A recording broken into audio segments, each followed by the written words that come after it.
саламатсыңарбы балдар? Кыргыз тили сабагыбызга кош келипсиңер. Бүгүн биз силер менен төл жана бөтөн сөз тууралуу үйрөнмөкчүбүз. Алгач сабагыбызды баштаардан мурун төмөнкүдөй максат коюп алалы. Төл жана бөтөн сөздөрдүн жазуу эрежесин үйрөнөбүз. Алган билимдерибизди көнүгүүлөр менен бышыктап машыгабыз. Сабаттуу жазууга, кыргыз адаби тилинин нормасында таза сүйлөөгө көнүгөбүз. Төл сөз бул автордун сөзү.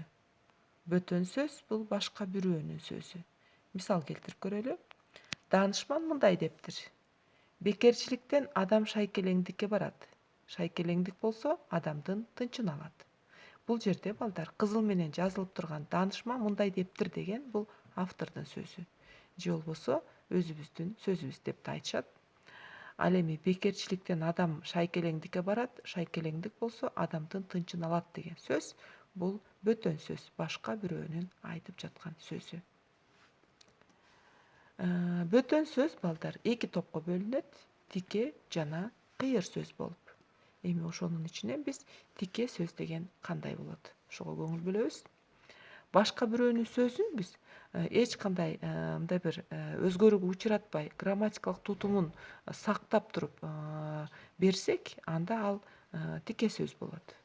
Ошон үчүн баягы башка бирөөнүн сөзүн тикеден тике колдонуу аркылуу, пайдалануу аркылуу берсек да. Мисалы, таза бале эми болот турбайбы деп Эдигейдин эси эңирей баштады. Бул жерде таза бале эми болот турбайбы деген бул Эдигейдин айткан сөзү. Биз аны эч кандай өзгөрүүсүз берип атабыз. Ошон үчүн тике сөздү биз тырмакчага алып жазабыз балдар. Ал эми деп Эдигейдин эси эңирей баштады деген бул төл сөз. Сөздүн экинчи түрү бул кыйыр сөз. Бул деле башка бирөөнүн сөзү, бирок бул жерде грамматикалык тутуму мындай өзгөрүүгө учурайт, негизги ой сакталат. Мисалы, башка бирөөнүн сөзү биз өзүбүздүн сөзүбүз менен ошол айтып аткан адамдын сөзүн мындай бир маанисин сактап туруп, бирок өзүбүздүн сөзүбүз менен түшүндүрүп айтып берсек, ошол кыйыр сөз болот. Анткени биз сүйлөп аткан учурда ошол адамдын айтып аткан сөзүн, оюн өзүбүздүн сөзүбүз менен түшүндүрүп берип атабыз да. А тике сөздө андай эмес. Ал жерде биз эмне кылабыз? Эч кандай өзгөртпөй беребиз.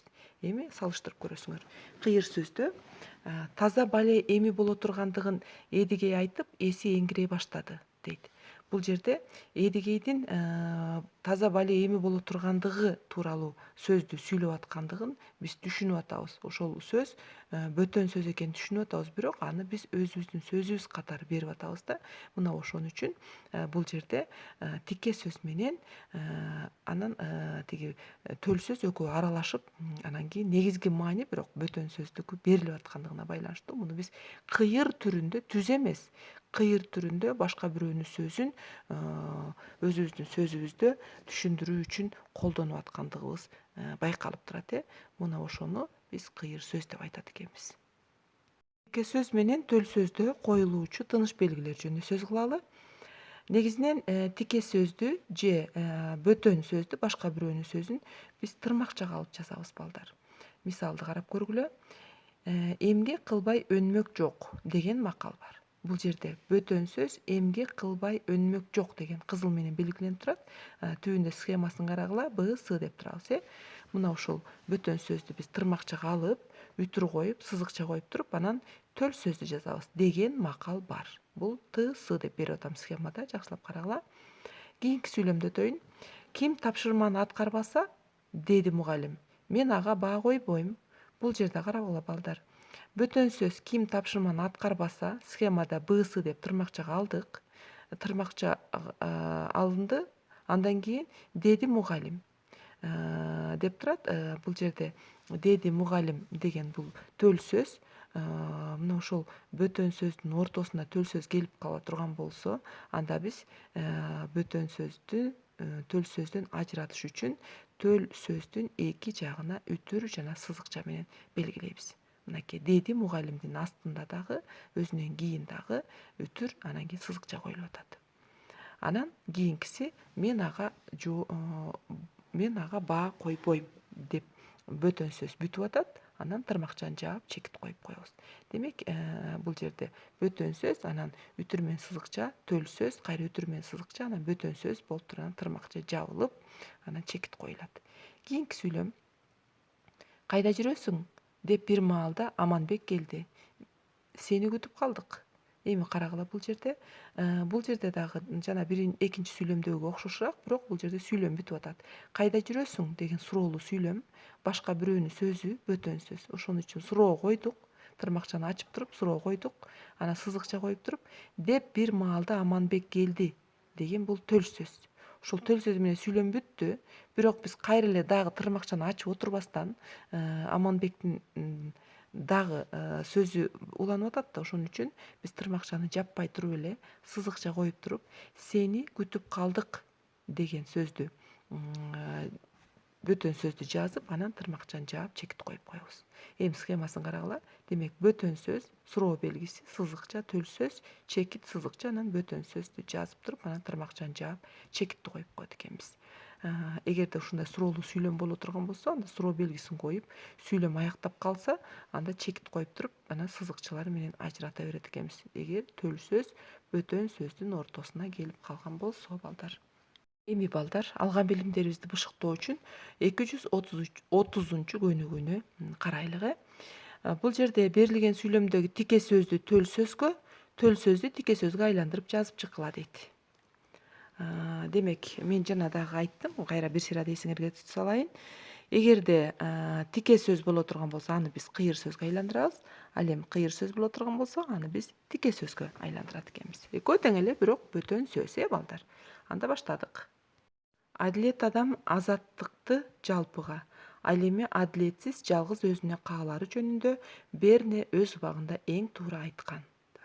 Берненин сөзүн биз өзүбүздүн сөзүбүз менен кошуп туруп, анан түшүндүрмө берип айтып атабыз. Демек, бул жерде бөтөн сөз бар, ал Берненин сөзү, бирок Берненин сөзүн биз тике эмес, кыйыр түрүндө өзүбүздүн сөзүбүз менен байланыштырып айтып атабыз. Эми ушуну биз бөтөн сөзгө же болбосо тике сөзгө айландырабыз. Ал мындай болот, карап тургула. Адилет адам азаттыкты жалпыга, ал эми адилетсиз жалгыз өзүнө каалайт. Тырмакчаны жаптык, үтүр коюп, сызыкча коюп, деп Берне өз убагында эң туура айткан. Мына ушундай кетет. Демек, бул жерде Берненин сөзүн биз өзгөртпөй бердик, ошон үчүн тырмакча калдык. Кийинки сүйлөмгө өтөлү. Ошол эле Берне адамдагы жөнөкөйлүктү жогору баалап мындай дептир: керсейип бой көтөрбөй жүр, жакшы адамдын белгиси жөнөкөйлүктө болот. Эми карап көргүлө, бул жерде Берненин сөзү керсейип бой көтөрбөй жүр, жакшы адамдын белгиси жөнөкөйлүктө болот деген сөзүн биз өзгөртпөй бердик, ошон үчүн тырмакча калдык. Демек, бул жерде өзгөртпөй тикеден тике айтып аткандыгыбыз үчүн муну биз тике сөзгө киргиздик. Эми ушуну биз кыйыр сөзгө айландырабыз. Ошол эле Берне керсейип бой көтөрбөй жүрүү керектигин, жакшы адамдын белгиси жөнөкөйлүктө боло тургандыгын жана адамдагы жөнөкөйлүк жогору бааланарын айтыптыр, дейт. Андан кийинки сүйлөмгө өтөлү. Тяньшань кышта жылуу, жайда салкын деп Мидин ырдаган экен бир кезде. Бул жерде тике сөз берилген, балдар. Мидиндин сөзү эч өзгөрүүсүз берилгендиги үчүн тырмакча калганбыз. Эми ушуну биз кыйыр сөзгө айландырабыз. Тяньшань кышта жылуу, жайда салкын болорун бир кезде Мидин айтып ырдаган экен. Көрдүңөрбү? Бул жерде биз кичине өзгөрүүгө учураттыгы, салкын болорун бир кезде Мидин айтыптыр деп өзүбүздүн сөзүбүздү тике сөзгө байланыштырып, улап кетип баратпайбызбы? Ошон үчүн муну биз тырмакчага албай эле жазабыз. 4-үнчү сүйлөмгө өтсөк. 4 түрдүк кулк мүнөз акырында өжөрлүк уятка, жеңилдик өкүнүчкө, заар тил өчөштүккө, жалкоолук басырынууга алып келери туурасындагы таасын ойлор Кабуснамеде айтылган деп атат. Кабуснаме чыгармасында айтылган сөздү биз кыйыр сөз түрүндө берип атабыз. Эми ошону биз тике сөзгө айландырайлы. 4 түрдүк кулк мүнөз акырында өжөрлүк уятка, жеңилдик өкүнүчкө, заар тил өчөштүккө, жалкоолук басырынууга алып келет. Мынакей алып келет дегенен сүйлөм бүттү. Башкача айтканда, тике сөз бүттү. Тырмакчаны жаап, үтүр коюп, сызыкча коюп, деп Кабуснамеде айтылган деп беребиз.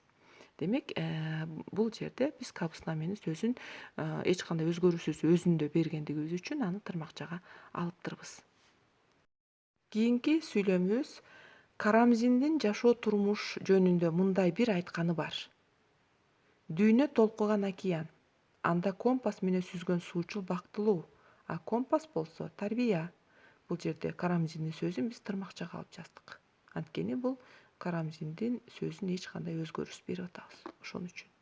Эми ушуну биз кичине өзүбүздүн сөзүбүз менен Карамзиндин сөзүн өзгөртүп берели. Бирок мааниси сакталат.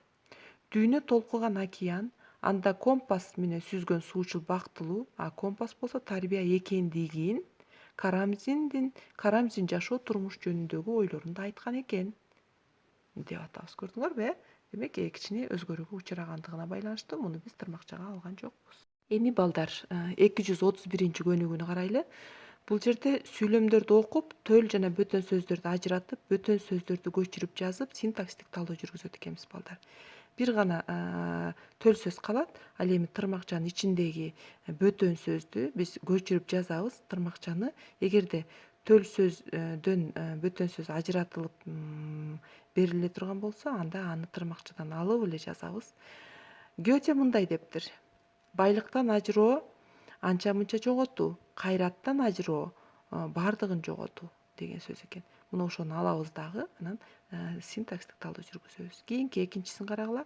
Атактуу Леонардо да Винчинин пайдасыз жаткан темирди дат басат, акпаган сууну балыр басат.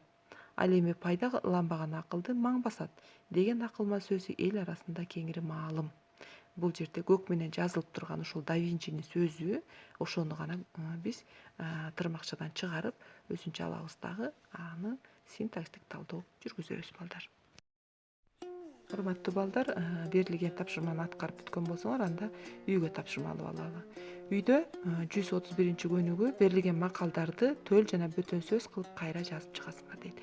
Бул жерде балдар макалдардын өзү эле берилген. Ошол макалдарды силер төл сөздү кошуп туруп, макалды бөтөн сөз түрүндө кылып жазасыңар. Мисалы, мен биринчи сүйлөмдү момундай кылып жазып бердим. Үлгү катарында силер калганын ошондой кылып улап кетесиңер. Сырын билбей туруп душманың менен беттешпе. Бөөдө жалынга өзү үчүн келген жетим көпөлөктөй болуп каласың деген сүйлөм турат бул жерде. Муну биз төмөнкүдөй кылып төл сөз менен бөтөн сөз кылып ажыратып жаздык. Сырын билбей туруп душманың менен беттешпе. Бөөдө жалынга өзү учуп келген жетим көпөлөктөй болуп каласың. Жанагы макалдын өзүнүн баарын алдык дагы, тырмакчага алып, сүйлөмдүн башына келгендиги үчүн тырмакчага алып, өзүнөн кийин үтүр сызыкча коюп туруп, анан деп ата бабаларыбыз айтып келген деген төл сөздү кошуп койдук. Силер дагы мына ушундай кылып кийинки макалдарды төл бөтөн сөзгө ажыратып жазасыңар. Ушуну менен бүгүнкү теманы биз толук түшүнүп, сабакка активдүү катышып бердиңер деп мен ишенем. Анда кийинки сабакка чейин кош болуңуздар.